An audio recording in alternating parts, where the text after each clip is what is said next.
So a long time between drinks for this thing, and I'll show you what we've got planned now. I've had the intercooler. Honestly, I've probably had this intercooler for about 2 months now at least, so I'll show you what we're playing with and what we're going to work on today.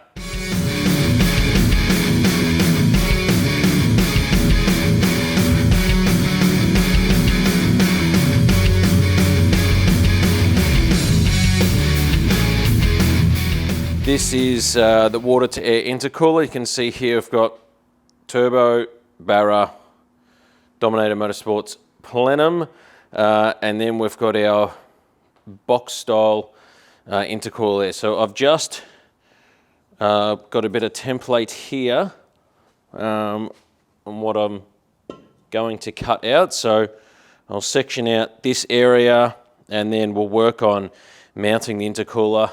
And then I've got, well, this isn't from here, this is for underneath. So this piece of silicone will essentially go, I think, like that underneath the rail. And then, yeah, it'll run down here and then to another 90 up to the turbo. So, and because it's a water intercooler, not going to have that system up here. So this is just the normal, this is the engine's radiator. Not going to have a water intercooler radiator here like you normally would. I've actually got one of these underneath the house still spare. So I'm going to run one of those. But what I'm actually going to do is I'm going to cut the wheel tub out of the back of this thing because that wheel tub is rusted out and around it. So I'm going to cut that out, leave a flat floor, and then mount the intercooler radiator flat there with a big 16-inch thermo fan on it, and probably have a Davies Craig electric water pump to ferry the water from down here to up to there, and yeah, that should hopefully do the job. So all right, let's actually do some work for the first time in what feels like months and months on this thing, and let's cut a giant big hole in the front of the front guard. Let's just dive on in and cut first, ask questions later.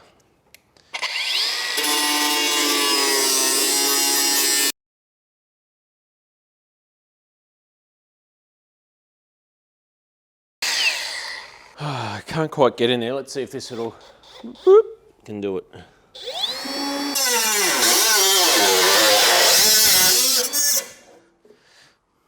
And that's just about done it. Right, so there's another piece of 1970s history gone.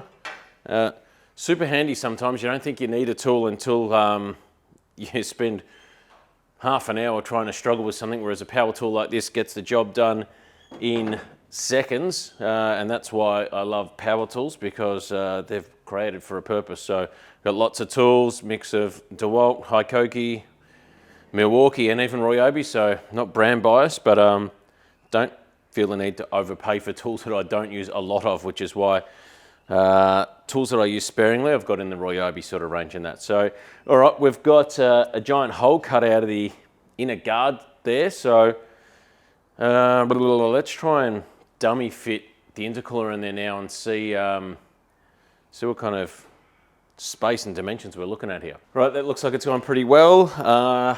Problem but, and it's something that I thought was going to be an issue anyway because of the size of this engine bay and where everything has to sit. Where the engine sits is fixed.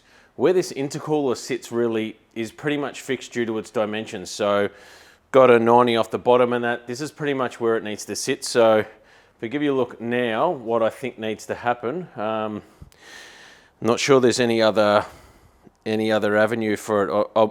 I might look at a tight radius aluminium bend on the bottom, but I don't think so. I don't think that'll work. But yeah, if we look now here, what we've got is this is pretty much in line, which is great. But what's probably harder to notice is, yeah, this is almost in line with this. So obviously what we need for this to go into here, and yeah, that ain't working. So I guess my only options here well, the option that's probably easiest is actually cutting this here and leaning this back a fair bit. So as you can see here, it's on a fair downward angle. So if we could get that more, I guess, completely horizontal, if I was to cut this back here and do a really tight radius out of there, and then cut this, and then so it basically just a 90 off here, and then it just goes straight into the throttle body is the best option, because you don't want to start modifying things like throttle bodies, because if you ever need to replace it, you can't just go into the wreckers or whatever and replace the throttle body, because you've obviously welded to it and it's a modified throttle body and it's not going to be just a factory one. Yeah, I don't know. I think that's probably the best course of action for this, is just to cut and shut the plenum a bit, and yeah, and work with that, because I just don't think we're going to get the space. It's not like a Falcon where the engine obviously sits really high and the bay's pretty tall and you've got space to put stuff. The Mazda engine bay is pretty shallow, and as you can see, we're already at the max height of what we can work with. So I think that might be the best course of action, of just a bit of cutter shut on the plenum, and then a really tight cast bend on the intercooler, or even just a aluminium donut welded on there or something. But I think that's pretty much what we're going to have to do. So time to pause for some reflection and work out a game plan. So pretty obvious to see what I've done here, and that is the downward part here I've just basically hacked off. Just a first cut to make sure everything lines up. This is throttle body with the flange, and of course, got to know what way's up. And here's the idea of what I want to do here. So this is just a scrap piece of, a tight radius 90 mandrel that I found. And if I put that in here, so probably this is 3.5 inch, so I'll probably cut this off and just fabricate up to there. If I have this here, let me see if I can dummy this up a bit better to show you exactly how mint it is. Alrighty, so if we have this here and this here, I don't know what that looks like on the camera, but from where I'm standing, that looks pretty bloody good. Well, that is the big idea anyway. Whether it works or not, it's another mystery of the universe that'll have to be solved later on. But in terms of flow entry to the plenum, that's not really affected at all. If anything, it doesn't have to turn any kind of corner now, so it's straight. It's pretty much straight in. This looks good. Dominator Motorsports plenum is exactly what we wanted, and I mean, yeah, they're probably one of the most affordable and best looking ones and great flowing ones on the market. So we were going to go with that from scratch anyway, so that's good. Exhaust is basically done, or it is done. Make up intercooler pipe now, and that's pretty much it. So the next big thing is, if you haven't seen, people might understand now, while I was saying I was going to go with the 2500T, is that Haltech's having a big Black Friday sale, and I had the dealer pricing or discounts come out via email, so I knew that the 2500T was going to be an affordable option and a sensible option for this car, because it then puts the Nexus, as you can see on the pricing, it puts the Nexus around, ECU only Nexus at about $5,600, I think it was, and it puts the 2500T at about $2,900. So, that $2,500 difference, it's $2,500. I could buy a billet rear plate for the FD, and that's where I'd rather spend my money, in terms of where it's really needed it, and I'll see a massive benefit for it. So I don't have endless waves of money to just pour on the cars and that. So the cars are, as I've said this before, some people race all the time and always out in their cars, and their cars are their life. This isn't really my life. I mean, it's my life on YouTube and it's what you see, but this doesn't define me. It's not what my life is, and that's, you know, half the time I'd rather spend time with my family or whatever, and going out here, there, whatever, doing stuff than being out in the garage and that. So not really looking to spend massive amounts of money where I can avoid it. I think the 2500T will do the job just fine. Fuses and that, been doing that stuff for, you know, for years and years. So realistically, they also make a PDM. Hardware Electronics make a PDM. I can just add a PDM later if I want it. I'll still run a keypad anyway. The keypads that they've integrated now are really good because that means I can easily put cruise control and do a few other things, you know, that I might want to do. Like, you know, if I want to run, you know, the electric water pump and fans for the intercooler, you know, while the car's parked or something to cool it down even more so. So there's a few good things from that make, you know, that a good option now. So, all right, I think this is sort of where we've progressed to here and that. So probably need to now, I might trim this a little bit more just so I could get it a little bit more angled back, and then we'll weld it on. And all right, let's do some more on this. And nice day here in Melbourne. The sun's actually, as you can see, I'm wearing a t-shirt. Oh, hooray. Might actually get into the RX7 so I can prepare for racing. Need to make sure it starts properly. Sometimes new engines, fresh engines, especially with the auto, you can't tow start them, and that bit sensitive to getting going. So we'll have to give that a crack and see how we go. All right, on to the next part. All right, so I don't know if you can see the background here, it's a bit cloudy.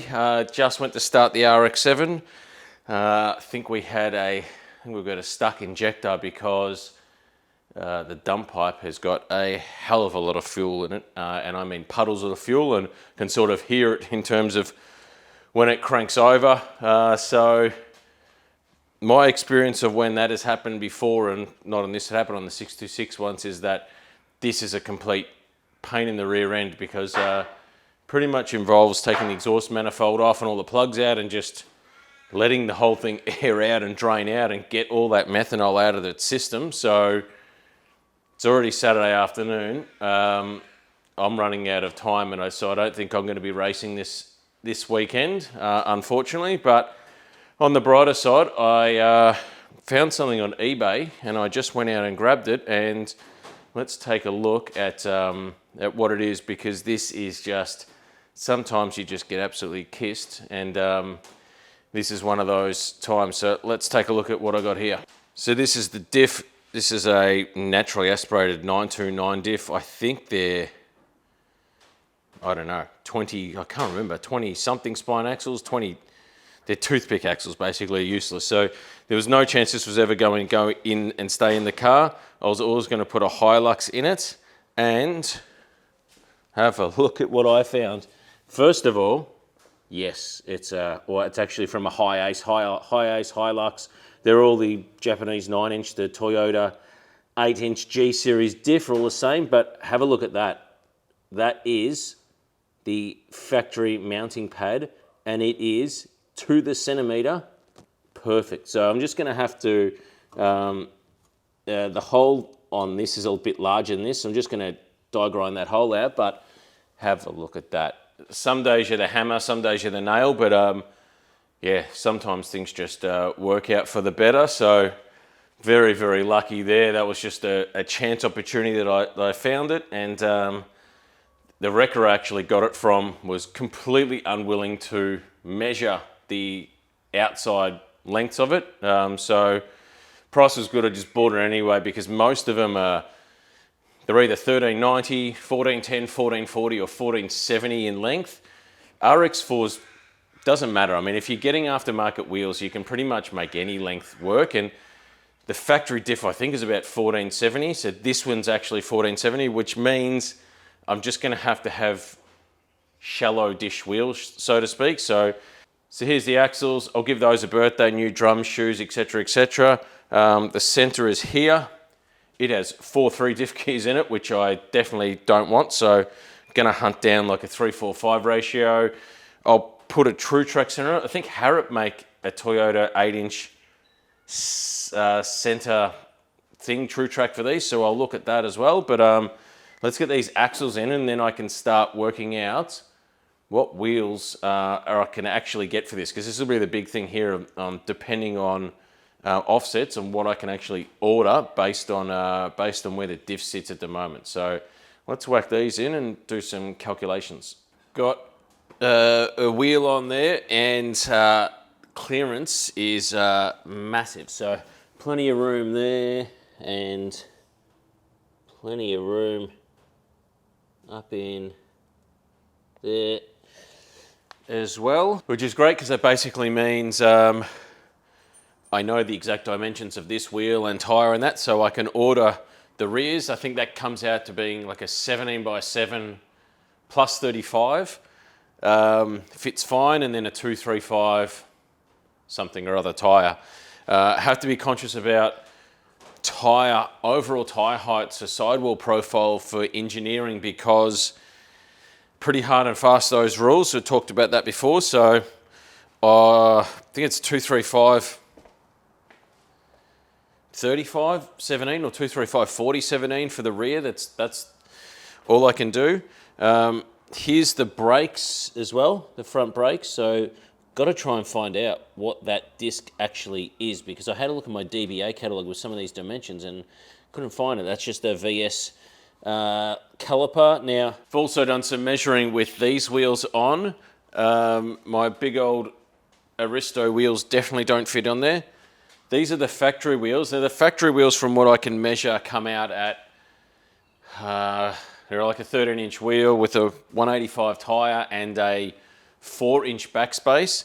Now, the space between the strut and the wheel and tyre is about an extra, I've got about an extra inch, but what I have to be careful about, again, with tyre profile, is that the factory wheel and tyre only come up this high. So if I was to go taller, start running into dangerous territory with the spring perch there. So done some measuring with it all, and it looks like that 17 by 7 with a 10 plus 10 offset should fit, and the tyre size going to go with is like a 205, I think. I can't remember. I'll have to go back and look at my notes. Either 205 or 215, something or other. So bit of a pain to find decent tyres in that profile. So don't know. I'll keep on hunting around. I think I've found some in that, but yeah, the reason why I'm looking at 17.7s, I'm pretty set on getting some OM Simmons, I think. So they, I think they'll look really good on this car, especially when I saw I put these on, which are my fronts. You might have seen a photo of that over on Facebook or Instagram. They're my Jeg Spikes front runners off the RX7, and they actually looked really good. And I guess that the OM Simmons are very similar wheel to that. So that's it. I think I'll get a set of those. Now, next week also, heaps of parts inbound, hopefully. So I really, really want to kick on with this. RX7 sitting up there, but this weekend was going to be the weekend I was going to race it, and then I was going to pretty much put it away until mid-January. So at the crossroads of what I do, if I get that started and then take it out next weekend and then put it away, or if I just push it away, think about it for another day and really get stuck into this. I'd really like to finish this ASAP. I mean, there's a lot to do on the bodywork, but yeah, been working on it for a while now. So I'd like to proceed with the engineer side of stuff to get that really pinned down on that. So a lot of parts coming, a lot of stuff from Raceworks and stuff next week to do all the stuff that I need to do. Our Haltech ECU should be here as well. So hopefully that's here and we can really start to work on what I would class as the fun stuff. But yeah, I think that's it. What do you reckon about my OM Simmons wheel choice? I like them. I think they'll be fine. And then, yeah, maybe we need to find a set of wheels to go racing with as well. So these front runners, I think they fit. I can't remember. Yeah, I think they fit on front, so I can always run those, and then maybe just need to get Or maybe I can run those old Sportsman Pros. Bit sketchy running on slicks. I haven't raced on slicks in a fair while, but yeah, maybe I'll just use those. They fit, so why not? All right, that should just about do us. Thanks for watching, and next week, hopefully, we've got a whole suite of parts to run through. All right, I'll see you then. Thank you.